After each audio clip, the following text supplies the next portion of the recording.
Hello guys, welcome to my YouTube channel. और आज का वीडियो जो है, नहीं, पहले आप उस वीडियो की तरह देख लीजिए, उसके बाद मैं कुछ बोलता हूँ।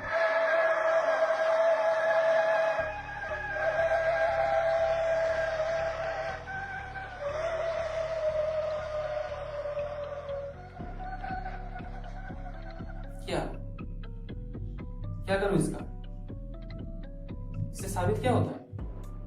अरे कहना क्या चाहते हो? हेक्सा का वेट ज्यादा है, इसीलिए सादा बीएचपी का इंजन है। सिंपल। तो वो यहाँ पर काम कर रहा है? बिल्कुल नहीं कर रहा। यकीन नहीं आता? यकीन नहीं आता? ठीक है, तो चलिए देखते हैं। सबसे पहले एक चीज़ जो पकड़ना है वो चीज़ है कि एज्यूम कीजिए कि इन दोनों गाड़ियों का जो टायर्स हैं वो सेम है। इसका मतलब क्या है? इसका मतलब है गाड़ी के जो टायर्स हैं वो आइदर ऑफ रोड है या ऑन रोड है। ये चीज़ आप पकड़िए और उसके बाद ही हम लोग जो कैलकुलेशन है वो इजी होगा थोड़ा। ठीक है, अब चलिए, जो सबसे इम्पॉर्टेंट जो चीज़ है वो है इन दोनों का वेट। टाटा हेक्सा का जो वेट है वो है 2280 kg और बुलेरो का वेट है 1620 kg। यही डिफरेंस वेटों में, ठीक है, सबसे ज़्यादा इम्पॉर्टेंट है। कैसे है? तो चलिए देखते हैं। टोटल पुलिंग फोर्स जो टाटा हेक्सा लगा पाएगा बुलेरो के ऊपर वो है 2280 kg into 0.4 into 9.81 equal to 8946.72 newton. और बुलेरो का कितना होगा?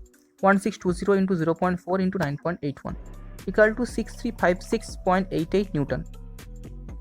और ये 0.4 दोनों मतलब कार्यों के लिए सेम क्यों है? क्योंकि हमने पहले ही वो चीज़ एज्यूम कर लिया था कि जो टायर है जो स्लाइड और उन पर जो स्लाइडिंग जो कोएफिशिएंट है फ्रिक्शन का वो टायर और रोड के बीच का वो 0.4 है, सेम है, मतलब टायर सेम है। तो इसीलिए ये वैल्यूज़ यहाँ पर आसानी से आ गया। अगर अलग पकड़ा होता तो कुछ अलग होता।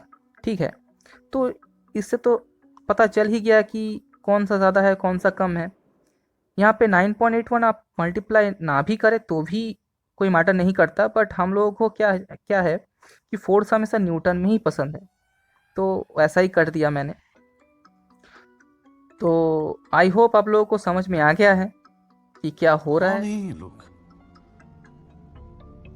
कहां से आते हैं ये? इस देश की जनता इमोशनल है, गधा नहीं है। मुझे पता नहीं इन वीडियो से लोगों को क्या मतलब है, इसको इन वीडियो से क्या सिखाना होता है। पावर ज्यादा है, अरे इससे पावर का कोई रिलेशन नहीं है। सिंपली टाटा हेक्सा का वेट ज्यादा है बुलेरो से, इसलिए उसको खींच रहा है। सिंपल सी बात है। इससे कुछ साबित नहीं होता कि कौन ज्यादा पावरफुल है, किसका पावर ज्यादा है किसका कम है। हाँ, टाटा हेक्सा 148 bhp का है और जो बुलेरो है वो 76 bhp का है। इससे क्या होता है? कार कंपनियां अपने वेटेज के अनुपात, मतलब जितना वेट है उनकी गाड़ियों का, उसके हिसाब से इंजन लगाता है। ऐसा मतलब क्या हो क्या रहा है? कुछ भी यार। लाइक मारो, एक लाइक तो बनता है इसमें। कंटेंट इतना अच्छा है, और क्या दूं? एक लाइक तो बनता है भाई। अगर आप लोग कहीं पर भी थ्योरी में प्रॉब्लम है तो कमेंट बॉक्स तक जरूर बताइए। मैं आपका डाउट, हर डाउट क्लियर कर दूंगा।